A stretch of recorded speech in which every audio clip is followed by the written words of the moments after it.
Salut à tous, c'est Rafi857 et aujourd'hui on se retrouve pour un nouveau tutoriel sur la PlayStation 2. Alors je vais vous montrer comment accéder au dossier de votre PC sur votre PlayStation 2 et inversement, c'est-à-dire comment accéder au dossier de votre PlayStation 2 sur votre PC. Pour cela, il vous faut quelques trucs quand même. Il vous faut donc une PlayStation 2, c'est logique, mais une PlayStation 2 FAT. Puisque l'intérêt est quand même beaucoup plus fort avec une PS2 FAT accompagnée de son disque dur et de son adaptateur réseau.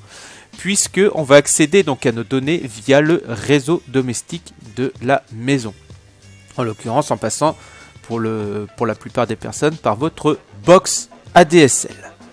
Donc pour cela, il faut évidemment que vous branchiez donc votre disque dur à votre adaptateur réseau, donc un disque dur IDE, à votre adaptateur réseau, et cet adaptateur réseau que vous le branchiez donc sur votre PlayStation 2 FAT.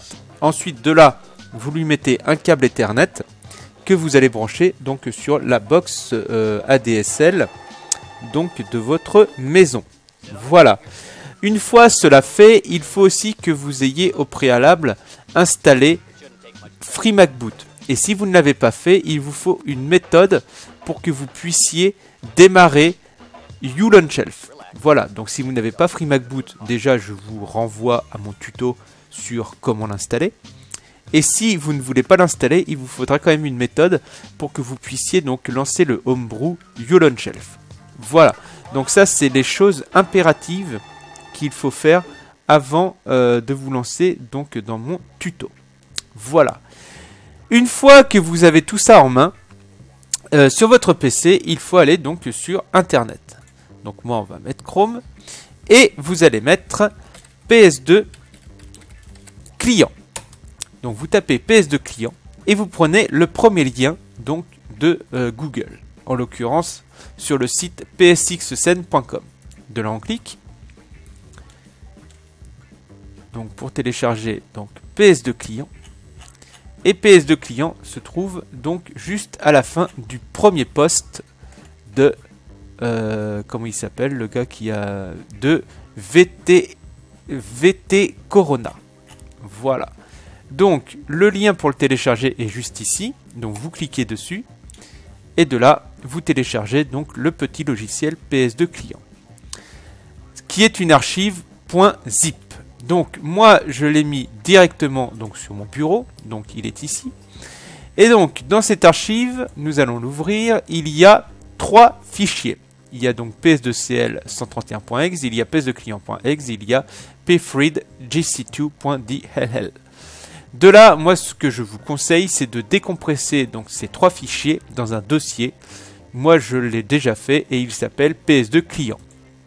Donc vous voyez qu'à l'intérieur, il y a les 3 mêmes fichiers, plus 2 autres qui vont se créer automatiquement quand on va aller sur la PS2.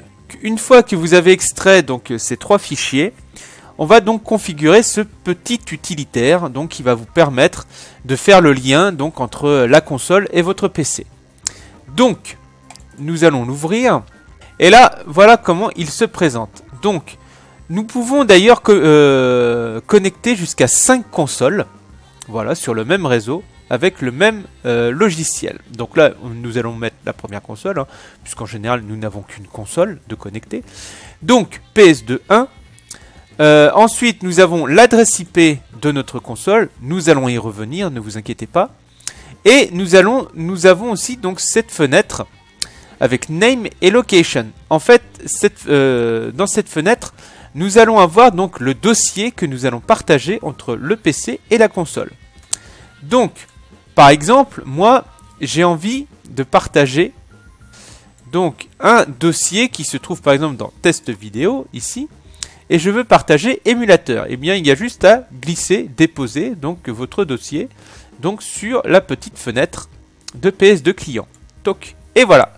Donc, votre dossier que vous voulez partager, eh bien, est ici maintenant. Donc ça, c'est cool. Donc maintenant, PS2 client est presque fini d'être configuré. Maintenant, on va aller donc sur la PS2. Donc là, évidemment, moi j'ai installé FreeMacBoot, mais comme je vous disais, si vous n'avez pas FreeMacBoot, mais il faut au moins pouvoir lancer uLaunchElf. Donc, nous allons donc sur uLaunchElf. Voilà. Vous inquiétez pas hein, pour la skin que j'ai mis en fond, mais vous, ça revient au même. Donc ensuite, il va falloir qu'on configure donc une adresse IP à votre console. Pour cela, il faut appuyer donc sur Select et vous allez aller donc dans Network Settings, juste ici. Voilà. Et de là, vous allez configurer une adresse IP. Alors, vous pouvez mettre n'importe laquelle. Par exemple, si vous avez une dizaine de périphériques chez vous, vous pouvez connecter évidemment à votre box. Et bien, vous pouvez attribuer par exemple 192.168.1.11 pour que votre PS2 soit le 11e périphérique. Moi, j'ai voulu mettre 1.20 pour être sûr, voilà, qu'il n'y ait pas de conflit d'IP entre tous mes périphériques qui peuvent se connecter à mon réseau. Donc, ensuite, une fois que vous avez configuré donc votre adresse IP, donc le netmask, ça vous n'y touchez pas, hein, 255.255.255.000, et la passerelle, donc qui est la passerelle de votre box en général, c'est 192.168.1.1. Voilà. Et de là, vous faites save. Voilà, save to memory card 0. Voilà. Donc moi, je ne vais pas le faire puisque je l'ai déjà fait. Ensuite, on return et on fait cancel pour retourner au menu principal de uLaunchElf. De là, vous faites rond pour aller donc dans le file browser. Donc, et vous allez aller dans sur donc host ici. Retournons maintenant donc sur notre PC et donc maintenant nous allons pouvoir donc entrer l'adresse IP que nous avons préalablement configurée donc sur uLaunchElf. Donc en l'occurrence 192.168.1.20 pour moi. Donc nous avons déjà mis notre dossier à partager et donc il ne nous reste plus qu'à faire Start. Voilà. Donc maintenant que nous avons fait Start, là on peut voir que sur notre PS2 client c'est en rouge puisque ça n'a pas encore communiqué entre les deux. Et donc là maintenant vous allez cliquer donc du côté PS2 sur Host. Donc on attend un petit peu. Et là on peut voir maintenant que sur le côté PC, le PS2 s'est mis au vert. Voilà, puisque les deux ont fait le lien. Ensuite on va sur la PS2, on rappuie sur croix, puisque là vous voyez, il n'y a encore rien de détecté. On rappuie et on rentre. Et là on peut voir que notre dossier émulateur a été reconnu. Voilà. Et donc, on va pouvoir donc copier maintenant donc nos fichiers. Donc nos gros fichiers, par exemple, je sais pas moi, on va aller dans j'en sais rien, PS2 par exemple, ISO PS2, voilà, j'ai des ISO, hop, et nous allons maintenant, voilà, nous allons pouvoir donc copier donc ces fichiers dans le disque dur interne de notre console, voilà. Et si vous voulez copier plusieurs fichiers à la fois, il suffit d'appuyer donc sur rond et là vous pouvez voir que ça a été sélectionné. Vous voyez, il y a comme une petite pastille qui s'est inscrite donc sur le fichier. Vous voyez, une petite pastille noire. Hop, je rappuie, hop, et voilà. Tous mes fichiers là ont été sélectionnés. De là, on fait copier en ayant appuyé sur R1. On fait copie en validant donc avec croix. Et de là, on retourne au disque dur donc de la console. Donc pour cela, il faut cliquer sur les deux petits points, là vous voyez, pour aller donc dans le dossier précédent. Encore les deux petits points, et après on fait triangle. Voilà, soit les petits points, soit triangle, pour faire retour, hein, pour revenir donc à la racine de nos différents périphériques de la console. Et ensuite, vous allez donc sur HDD0, donc notre disque dur. Voilà. Hop. Et maintenant, eh bien, vous pouvez aller, par exemple, dans la partition common. Hop. Et puis, vous faites R1, par exemple, et vous faites paste. Voilà. Et donc, ça va copier les fichiers qui étaient donc sur votre disque dur de votre PC sur le disque dur de votre PS2. Voilà. Donc, ça, c'était la première méthode pour donc partager et copier vos fichiers qui se trouvent donc sur votre PC sur la PS2. Donc là, en l'occurrence, on a visité le PC sur la PS2. Maintenant, on va faire l'inverse, c'est-à-dire qu'on va visiter le contenu de votre PS2 sur le PC. Et pour cela, il faut passer par le protocole FTP. Pour cela, donc, on reste donc sur la PlayStation 2 et on va dans MISC ici. On va dans MISC et de là, on va donc cliquer sur PS2 Net. Vous voyez ici.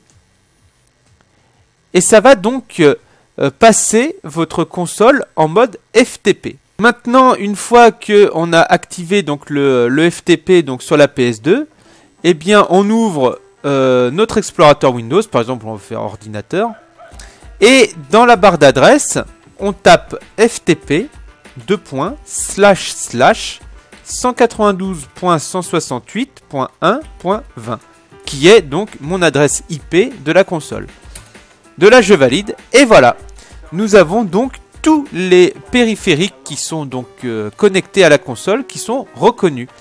Donc nous, ce qui nous intéresse donc c'est de pouvoir donc mettre des fichiers dans le disque dur. Donc on va dans HDD 0, voilà. Et ensuite on va par exemple dans Common ici et on peut créer même des dossiers. Donc moi en l'occurrence j'avais créé un dossier PS2, donc on fait de la même manière que si c'était sur Windows, hein, enfin que si c'était dans notre disque dur sur le PC. Donc c'est-à-dire qu'on peut faire un clic droit, hop, on fait nouveau dossier et on peut l'appeler, j'en sais rien moi, et c'est PS2, toc, et voilà. Donc on peut créer des dossiers donc dans le disque dur de la console et y glisser ce que l'on veut. Donc là par exemple ce que je peux faire c'est glisser des images. Alors évidemment on peut y glisser autre chose. Donc là par exemple on va aller dans images, hop, on va mettre par exemple voilà ordi Sarah, voilà. Et voilà, on a copié donc sur notre console via donc le protocole FTP donc notre image ordi Sarah. Voilà. Et donc maintenant on peut retourner donc sur la console. On fait File Browser, voilà. Hop. Et on peut retourner dans MISC. Par exemple sur JPEG Viewer, puisqu'on peut aussi voir des images donc sur Ullon Shelf. Et on va dans HDD0, on va dans Common, et voilà. Et c'est PS2, ordi Sarah. Toc. Et voilà.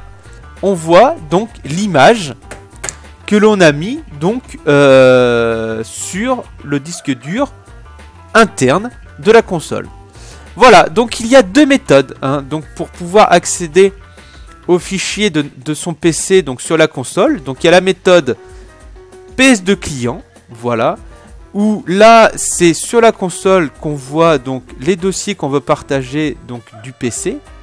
Et il y a la méthode donc FTP où là par contre on voit les dossiers de la console sur le PC. Et donc voilà, vous pouvez choisir la méthode qui vous convient le mieux. Alors moi la méthode que j'aime le plus c'est la méthode PS2 client, puisque c'est avec cette méthode que les transferts se réalisent beaucoup plus rapidement.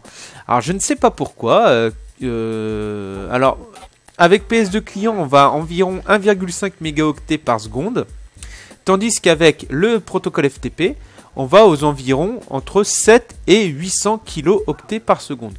Donc voilà, je vous convie vraiment à utiliser PS2 client. Alors après, si vous ne voulez pas vous embêter avec un logiciel, évidemment vous pouvez passer par le FTP, bien sûr. Mais PS2 client est quand même vivement recommandé. Alors une dernière chose, vous allez me demander, mais pourquoi faire ça? On pourrait très bien mettre nos fichiers sur un disque dur externe sur notre PC et mettre ce disque dur externe ensuite sur la PS2. Oui, c'est complètement faisable, bien sûr. Sauf que en passant par le réseau, ça va beaucoup plus vite. On gagne des étapes.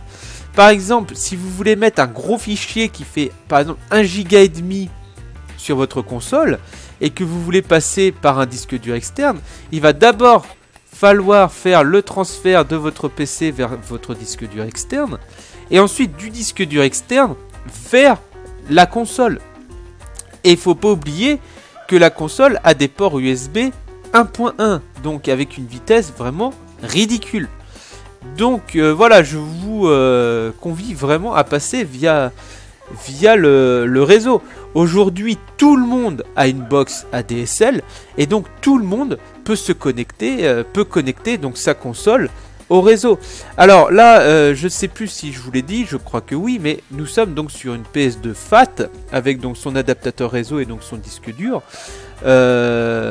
Donc c'est surtout avec ce modèle de console où c'est le plus comment dire le plus avantageux, on va dire, que avec une PS2 Slim où il n'y a pas de disque dur interne. Voilà. Avec la PS2 Slim, on est obligé de passer par un disque dur externe. Ça, c'est l'obligation, puisque on